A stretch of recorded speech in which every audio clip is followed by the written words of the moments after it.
पश्चिम बंगाल की नंदीग्राम विधानसभा सीट पर मुकाबले की हालत का अंदाजा यहाँ की रणनीतियों से लगाया जा सकता है। 10 मार्च को ममता बनर्जी ने तृणमूल कांग्रेस के कार्यकर्ताओं के साथ जाकर नंदीग्राम सीट पर नामांकन किया।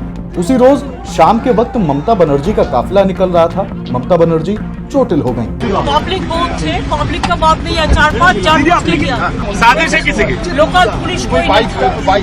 लोकल पुलिस से कोई नहीं था। एसपी भी नहीं था, लोकल पुलिस कोई नहीं था।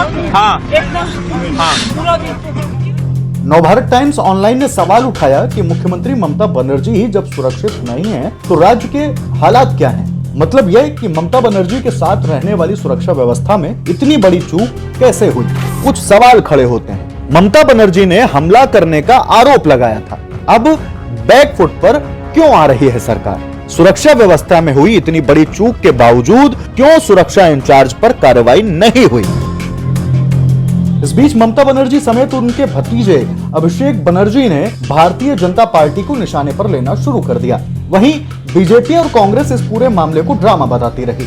मामला चुनाव आयोग तक पहुंचा। चुनाव आयोग ने राज्य सरकार से रिपोर्ट तलब की और राज्य के लिए 2 पर्यवेक्षकों की नियुक्ति कर दी। विवेक दुबे और अजय नायक ने शनिवार को घटना स्थल पर जाकर जांच की। फिर रिपोर्ट चुनाव आयोग को भेजी गई। रिपोर्ट में कहा गया कि ममता को कार के दरवाजे से चोट लगी। हालांकि दरवाजा ममता के पैर में कैसे टकराया, इस बात का रिपोर्ट में जवाब नहीं था। चुनाव आयोग ने निर्देश दिया कि यह स्पष्ट किया जाए कि चोट कैसे लगी। अब चुनाव आयोग को विस्तृत रिपोर्ट सौंपी गई, जिसमें निष्कर्ष निकला है कि हमले के सबूत नहीं पाए गए हैं। मतलब यह कि ममता बनर्जी के पैर में लगी चोट एक हादसा थी। पहली रिपोर्ट में कथित रूप से हमला करने वाले 4-5 लोगों का जिक्र नहीं किया गया था।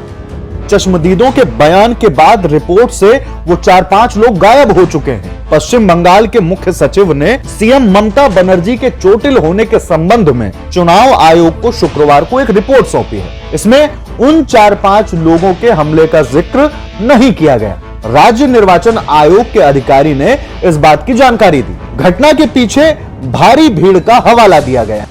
इसके साथ ही एनबीटी ऑनलाइन ने यह भी सवाल उठाया कि वो 4-5 लोग आखिर कहां गायब हो गए। इस पूरे प्रकरण में अब सुरक्षा की चूक सामने आई है, जिसको लेकर लगातार सवाल भी उठ रहा है। चुनाव आयोग ने मामले में सख्त कार्रवाई करते हुए ममता बनर्जी के सुरक्षा निदेशक विवेक सहाय को पद से हटाते हुए सस्पेंड कर दिया है। अब सवाल यह उठता है कि ममता बनर्जी ने फिर झूठ क्यों बोला? ममता बनर्जी ने क्यों कहा कि 4-5 लोगों ने उन्हें धक्का दिया? ममता बनर्जी ने कहा था कि उनसे नजदीक एक भी पुलिसकर्मी नहीं था, लेकिन वीडियो में सुरक्षा कर्मी उनके पीछे नजर आ रहा है। ममता बनर्जी ने यह भी कहा था कि उन्हें कुचलने की कोशिश हुई। ये बयान इतनी जल्दबाजी में क्यों दिए या दिलाए गए? हमला साबित न होने के बाद क्या ममता बनर्जी को राजनीतिक रूप से नुकसान होने वाला है?